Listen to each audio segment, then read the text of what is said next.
Cumprimento a todos com a graça e a paz do nosso Senhor Jesus. Amém. Para aqueles irmãos que já estiveram, na escola dominical, nós já falamos da nossa alegria de estar aqui nessa manhã com os irmãos e a nossa satisfação e gratidão pelo convite do reverendo Sami, grande amigo. Desde o ano passado estamos aí desenvolvendo essa amizade. Eu louvo a Deus pela vida do reverendo Sami. Trago o abraço da Igreja Presbiteriana do Jardim São Paulo, igreja que estou pastoreando aqui em Limeira. E também trago o abraço da minha esposa Gisele, do meu filho Guilherme, que eles não puderam estar conosco, que estão lá agora neste momento na igreja com algumas atividades e eles tiveram que ficar lá. Irmãos, eu quero convidá-los a abrir a palavra de Deus, Evangelho de Marcos, capítulo 5, a partir do versículo 21. Ouça com fé, ouça com atenção a leitura da palavra do Senhor, que diz assim, Marcos, capítulo 5, a partir do versículo 21, diz: Tendo Jesus voltado no barco para o outro lado, afluiu para ele grande multidão, e ele estava junto do mar.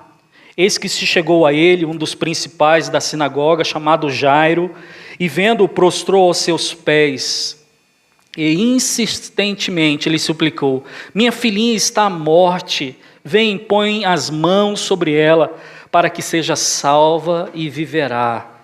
Jesus foi com ele.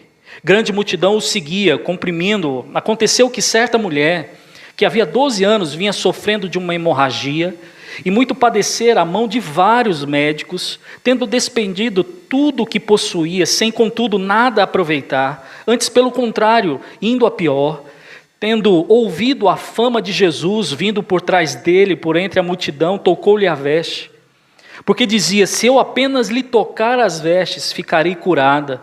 E logo se lhe estancou a hemorragia e sentiu no corpo estar curada do seu flagelo.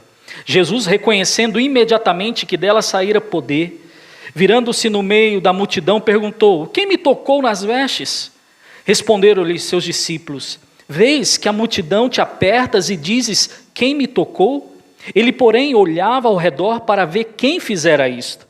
Então a mulher, atemorizada e tremendo, cônscia do que nela se operara, veio, prostrou-se diante dele e declarou-lhe toda a verdade. E ele lhe disse: filha, a tua fé te salvou, vai-te em paz e fica livre do teu mal. Falava ele ainda quando chegaram alguns da casa do chefe da sinagoga, a quem disseram: tua filha já morreu, porque ainda incomodas o mestre? Mas Jesus, sem acudir a tais palavras, disse ao chefe da sinagoga: não temas, crê somente. Contudo, não permitiu que alguém o acompanhasse, senão Pedro e os irmãos Tiago e João. Chegando à casa do chefe da sinagoga, viu Jesus o alvoroço, os que choravam e os que pranteavam muito. Ao entrar, lhe disse: por que estáis em alvoroço e chorais? A criança está morta, não está morta, mas dorme. E riam-se dele. Tendo ele, porém, mandado sair a todos, tomou o pai e a mãe da criança e os que vieram com ele e entrou onde ela estava. Tomando-a pela mão, disse: Talita cumi, que quer dizer: menina, eu te mando, levanta-te. Imediatamente a menina se levantou e pôs-se a andar, pois tinha 12 anos. Então ficaram todos sobremaneira admirados. Mas Jesus ordenou-lhes expressamente que ninguém o soubesse e mandou que dessem de comer à menina. Oremos. Senhor, estamos diante da Tua palavra e neste momento, Pai, rogamos a ação poderosa do Teu Espírito Santo sobre nós, iluminando para que possamos entender a Tua palavra e assim aplicar a Tua palavra ao nosso coração, à nossa vida, Senhor. Ó Deus, por isso neste momento, usa a minha vida, independente das minhas limitações, mas que a Tua palavra neste momento, nessa manhã, transforme as nossas vidas. Que a Tua palavra nos exorte, que a Tua palavra nos encoraje, que a Tua palavra transforme as nossas vidas nessa manhã. Nós oramos em nome de Jesus. Amém. Amém. Irmãos, essa semana, na quinta-feira, meu filho tirou o gesso do braço. Talvez alguns irmãos aqui me acompanham aí nas redes sociais, viram que no mês de julho. Assim que nós saímos de férias, fomos lá para Anápolis, Goiás, a cidade que os familiares são, e fomos passar um tempo de férias. 2 dias depois que nós chegamos lá, meu filho, Guilherme, de 14 anos, ele foi dar uma volta de bicicleta, e era numa rua sem asfalto. Minha sogra mora numa fazenda, numa chácara lá, e ele passou naquele quebra-mola, lombada, né? Alguns lugares quebra-mola, outros lombada, né? E ele passou, tinham 3 seguidos um do outro, e quando ele passou, ele caiu de bicicleta. E foi logo depois do almoço. E aí eu estava dando aquele cochilo depois do almoço, de repente eu ouvi minha sogra gritando, meu Deus, né? Desespero. Aí eu acordei e falei, o que aconteceu? Né? O que caiu da casa, pensei, né? E aí quando eu saí na sala para ver o que estava acontecendo, meu filho estava com o braço, e o braço dele tinha feito um S. Tinha quebrado e feito um S. E ele virou e falou assim, eu acho que eu quebrei. E naquele momento minha esposa já pegou, e ele falou assim, olha, deixei a bicicleta lá, caiu tudo, está lá. Minha esposa foi lá, e eu já peguei a chave do carro, do jeito que estava mesmo, de bermuda, tudo, já saí e fomos para o hospital. Chegando lá no hospital, quando nós chegamos lá, ele com o braço assim, com medo da adrenalina baixar e sentir muita dor. E aí eu já saí, né, na área do pronto-socorro ali, já virei e falei assim, olha, meu filho quebrou o braço, e uma moça atendente fazendo a triagem. Tá bom. Não, meu filho está lá, está com o braço assim, ó, não está assim, quebrou. Ela, tá bom. E aí ela estava atendendo uma moça na frente que estava com sintomas gripais. E eu falei assim, olha, vamos lá, por favor, olha lá, por favor. Ele está lá no carro, olha, o que eu faço? É aqui que é para descer. E aí ela não queria muito, mas de repente ela levantou da cadeira e foi lá. Quando ela viu o braço dele, já pegou a cadeira de roda, aí entra aqui, já ligou para o ortopedista, corre, centro cirúrgico, liga para o centro cirúrgico. E eu olhei assim e falei, eita, também não precisa para tanto. E aí ele teve que ir mesmo para o centro cirúrgico para tomar uma anestesia geral, para colocar no lugar, quebrou os 2 ossos, o una e o rádio, né? Mas eu achei interessante porque naquele momento, uma gripe, um sintoma gripal não era tão importante, não era tão urgente quanto atender aquela situação do meu filho. E aquela atendente no hospital percebeu isso. E eu gosto de olhar para esse texto e pensar nessas 2 histórias, e os irmãos vão entender por que eu quis trazer essas 2 histórias aqui e pensar com os irmãos. Porque Jesus encontra uma situação urgente e ele encontra uma situação que não era tão urgente.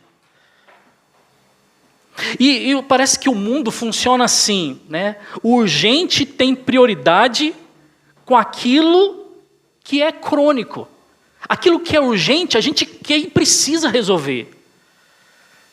O mundo funciona assim. Isso é urgente.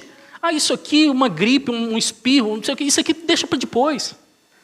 O mundo funciona assim, mas Jesus ele faz algo diferente aqui nessa história. E me chamou a atenção porque o texto de hoje, que acabamos de ler, vai falar sobre espera. O texto de hoje vai nos falar sobre paciência, sobre falta de tempo. Ele vai falar de dor. Irmãos, ele fala de uma mulher que esperou 12 anos para ser tratada do seu problema. E esses 12 anos, irmãos, eu acredito que devem ter parecido uma vida inteira para essa mulher.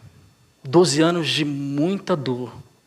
E aí também nós lemos aqui de uma menina de 12 anos que também ficou doente e morreu. Essas 2 histórias, e aí como lidar com a situação que nós temos problemas no mundo hoje, e problemas que são enormes, dores, a falta-nos tempo, e também poder para lidar com as coisas ruins que acontecem, não é verdade? Quantas coisas ruins nós vemos aqui nessas duas histórias de coisas ruins. E hoje então eu quero pensar com os irmãos e veremos que nós temos um Salvador poderoso, um Salvador misericordioso, que a seu tempo está tratando de todos os problemas do mundo. A seu tempo está tratando de todos os problemas do mundo. E eu quero dividir isso em 3 partes. A primeira, mostrar que esse sofrimento deste mundo caído. Olhe comigo, por favor, novamente, o versículo 21. Tendo Jesus voltado no barco para o outro lado, afluiu para ele grande multidão, e ele estava junto do mar. E eis que chegou a ele um dos principais da sinagoga, chamado Jairo, e vendo-o, prostrou aos seus pés, e insistentemente lhe suplicou: minha filhinha está à morte. Vem, põe as mãos sobre ela para que seja salva e viverá. Jesus foi com ele. Grande multidão o seguia, comprimindo-o. Aconteceu que certa mulher, que havia 12 anos, vinha sofrendo de uma hemorragia. E muito padecer à mão de vários médicos, tendo despendido tudo quanto possuía, sem contudo nada aproveitar, antes pelo contrário, indo a pior.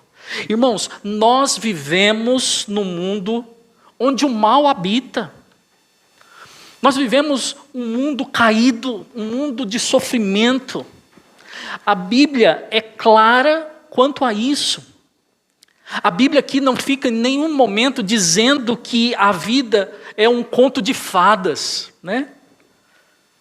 Mas a Bíblia é franca em dizer que nós vivemos um mundo de maldade, um mundo de sofrimento, um mundo de dificuldade. No texto de hoje, Jesus ele tem que tratar do maior de todos os problemas. Algo maior do que a ação demoníaca que ele trata no início do capítulo 5. Se os irmãos depois podem olhar, no capítulo 5 ele resolve um problema de uma possessão demoníaca, mostrando o seu poder e a sua autoridade. Mas agora a gente percebe algo maior que a dureza do coração daquele povo, que ele vem tratando nos primeiros capítulos, essa dureza do coração. Ele tem que encarar a própria morte agora. Ele se depara com a morte. A morte é a maior das fronteiras, das afrontas, das dificuldades, do inimigo que nós enfrentamos. E, irmãos, a coisa menos natural deste mundo é justamente a morte. E aí aqui nós percebemos que nós temos 2 situações de grande sofrimento neste texto.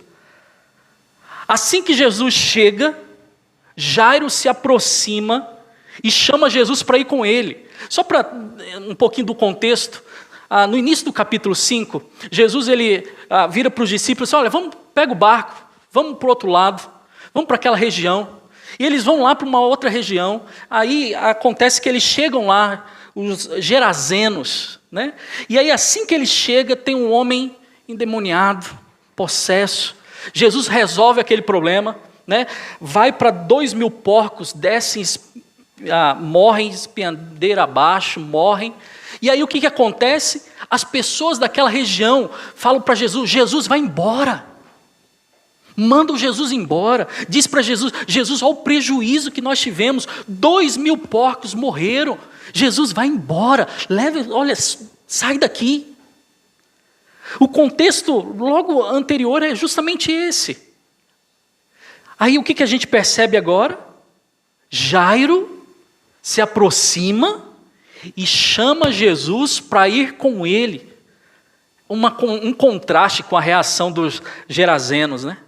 Porque eles disseram: vai embora, Jesus. Jairo diz: Jesus, vem comigo.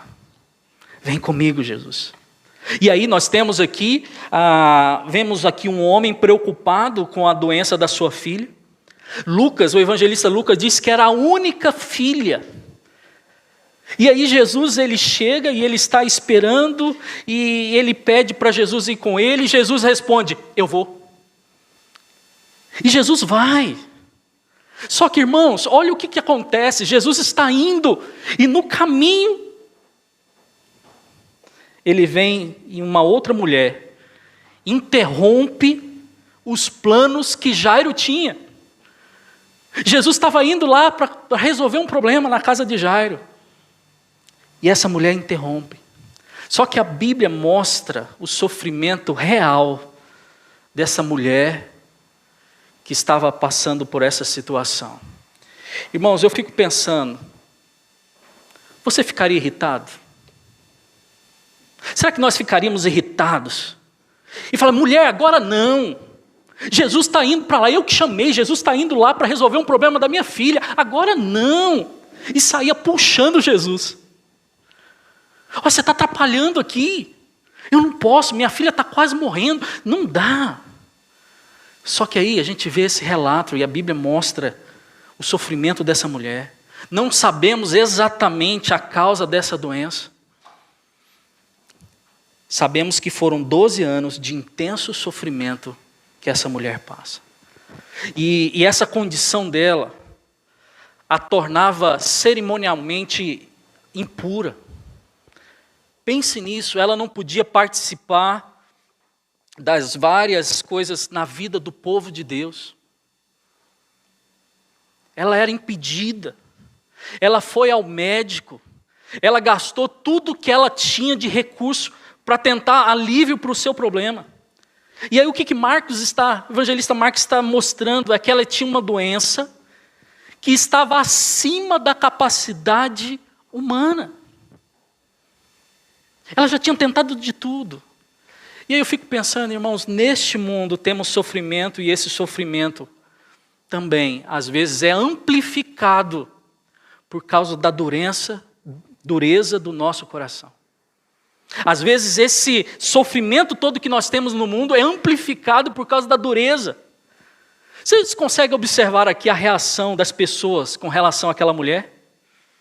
Ninguém queria ajudar. Eles estavam achando que aquela mulher estava atrapalhando. Ninguém chegou e pensou, olha, tem aquela mulher lá, que tem 12 anos, está sofrendo, já tentou de tudo, não resolveu o problema, com uma hemorragia, e 12 anos, olha, Jesus está chegando, Jesus está vindo aqui, vamos lá levar ela até Jesus. Mas a gente não vê a reação. Pelo contrário, a gente vê as pessoas achando que ela estava atrapalhando. Mas aí, a gente observa a reação das pessoas na casa de Jairo. O que falaram para Jairo? Chega lá, e Jairo, tua filha já morreu. Olha a compaixão, olha a atitude. Olha, tua filha já morreu. E quando Jesus fala que ela está dormindo, qual que é a reação das pessoas que estão lá na casa de Jairo? Começa a debochar, começa a rir de Jesus. Irmãos, nesse mundo nós temos sofrimento sim, e esse sofrimento é amplificado pela dureza do coração das pessoas. Sabe outra coisa que eu fico pensando quando eu olho para essa história? Que todos os dias, e naquela época também, e hoje também, todos os dias pais perdem seus filhos, neste país, em qualquer outra situação. Todos os dias, pessoas lidam com doenças que são incuráveis. Todos nós teremos que ouvir um dia, teu pai morreu, tua mãe morreu, tua esposa morreu, teu filho morreu, tua filha morreu. Todos nós temos que passar por isso. Esse é o mundo caído. Esse é o mundo das trevas, é um mundo que não funciona da maneira que ele foi criado para funcionar. Irmãos, o nosso estado deve ser de tristeza, sim, pela morte, tristeza pela queda. Nós vivemos num mundo caído de trevas, onde o sofrimento ele é abundante. Mas como Jesus, irmãos, lidou com este mundo? Como é que Jesus lidou com essa situação? Como nós devemos lidar sabendo que neste mundo caído tem tanto sofrimento? Como nós devemos lidar? Como Jesus lidou. E aí nós vamos para a segunda parte. Olha o versículo 27, por favor. Tendo ouvido a fama de Jesus, Vindo por trás dele, por entre a multidão, tocou-lhe a veste. Porque dizia, se eu apenas lhe tocar as vestes, ficarei curada. E logo se lhe estancou a hemorragia e sentiu no corpo estar curada do flagelo. Jesus, reconhecendo imediatamente que dele saíra poder, virando-se no meio da multidão, perguntou, quem me tocou nas vestes? Responderam-lhe os seus discípulos, vês que a multidão te apertas e dizes, quem me tocou? Ele, porém, olhava ao redor para ver quem fizera isto. Então a mulher, atemorizada e tremendo, concedeu que nela se operara, veio, prostrou-se diante dele e declarou-lhe toda a verdade. E ele lhe disse, filha, a tua fé te salvou, vai-te em paz e fica livres do teu mal. Falava ela ainda quando chegaram alguns da casa do chefe da sinagoga, a quem disseram, tua filha já morreu, por que ainda incomodas o mestre? Mas Jesus, sem acudir a tais palavras, disse ao chefe da sinagoga, não temas, crê somente. Irmãos, a gente percebe aqui, a misericórdia de Jesus é recebida por meio da fé. Gosto de um teólogo que ele expressa e ele traz justamente essa ideia, né? Primeiro a gente olha e vê o sofrimento do mundo caído, mas ao mesmo tempo nós vemos como Jesus lidou com essa situação. A misericórdia de Jesus. Irmãos, Jesus ele não ignora o sofrimento. Jesus não fica lá, não existe. Olha, não tem. Não existe o sofrimento. Jesus não faz isso. Mas ele mostra a compaixão em todas as coisas. O objetivo de Cristo neste mundo não era eliminar todas as dores e o sofrimento. Vou repetir. O objetivo de Cristo neste mundo não era eliminar todas as dores e o sofrimento. O objetivo de Cristo era outro. Irmãos, naquele tempo, outras crianças ficaram doentes. Naquele tempo, outras crianças morreram. Outras pessoas morreram. Naquele tempo, outras mulheres deixaram de ser curadas, de serem curadas. Mas Jesus, ele veio para resolver a causa de todos os problemas. Ele veio tratar o problema do pecado. E essa era a sua missão, e foi a sua missão. Em preparação para a sua missão, em preparação para a cruz. Sim, nós encontramos vislumbres ali do seu poder, nós encontramos vislumbres aqui da sua autoridade. Ele deu aqui diversas demonstrações do seu poder. Irmãos, veja como ele trata Jairo, como ele trata essa mulher também. Ele acompanha Jairo, que era chefe da sinagoga, tinha uma posição, um status, e ele provavelmente deve ter tido muita coragem para ir lá pedir essa ajuda para Jesus. Provavelmente estava esperando, e eu preciso que Jesus vá comigo, eu sei que Jesus pode resolver. E Jesus, ele é sensível ao problema de Jairo, e Jesus acompanha Jairo, atende ao seu pedido. E no meio tem aquela interrupção que vimos, e Jesus, ele não fica irritado com aquela mulher. Por que está me atrapalhando? Estou com um compromisso lá. Jesus, ele mostra interesse. Jesus, ele mostra carinho. Jesus, ele chega a chamar ela de filha. Jesus, ele não vê a interrupção do seu plano como algo que foi irritante. Jesus, ele é misericordioso. Mas Jesus também é poderoso. Jesus anteriormente, ele já havia sim demonstrado o seu poder. Mas agora, Jesus ele demonstra o seu poder para vencer a morte. Mas antes de chegarmos no poder dispensado à filha de Jairo, olha aqui o poder na vida dessa mulher. A mulher com aquela hemorragia, imagina que só de tocar na roupa de Jesus, ela seria tratada. E esse foi o plano.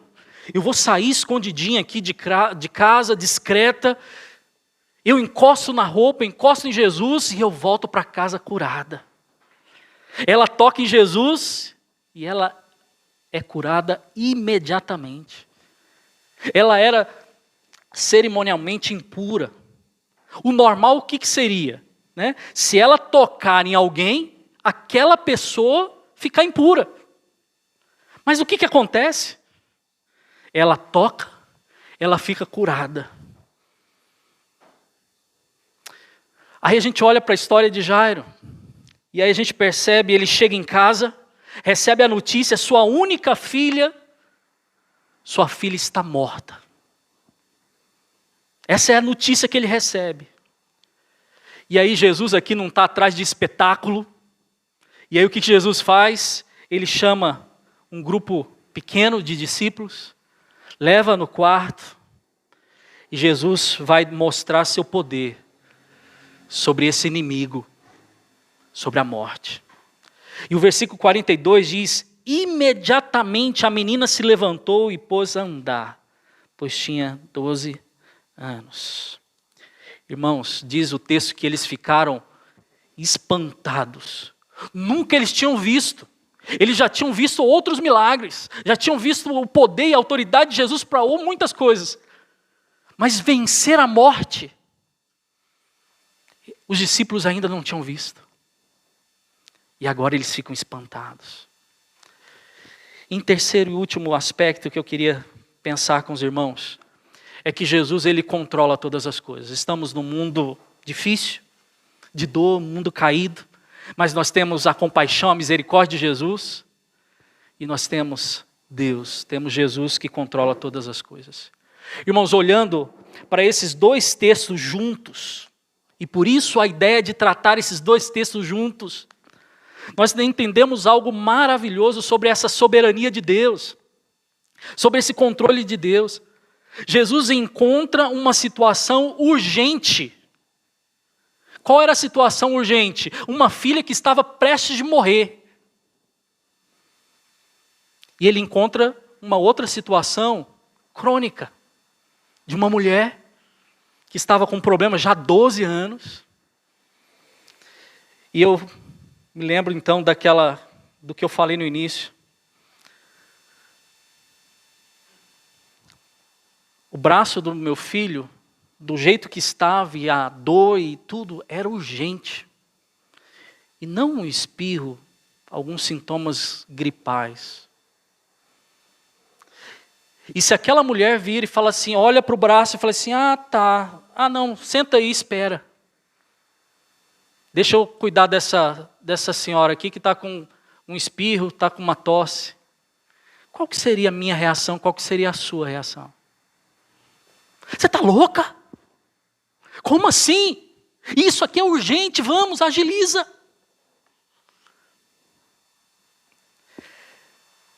Jesus, ele prefere tratar o problema crônico ao tratar aquilo que era urgente. Jesus, ele para no meio do caminho e vai resolver um probleminha ali. Às vezes a gente olha e fala assim, puxa, Jesus parece ser um médico inconsequente, né? Como assim? Ele tinha algo para resolver lá, um problema sério, urgente. Mas ele para. Irmão, Jesus, por ser divino, ele tem algo que nós não temos. Ele tem o controle e entendimento sobre todos os fatos do universo. Todos os fatos. Ele controla tudo o que acontece neste mundo. Jesus, ele não olha o mundo como nós olhamos. Ele não vê as coisas isoladas, mas ele vê tudo.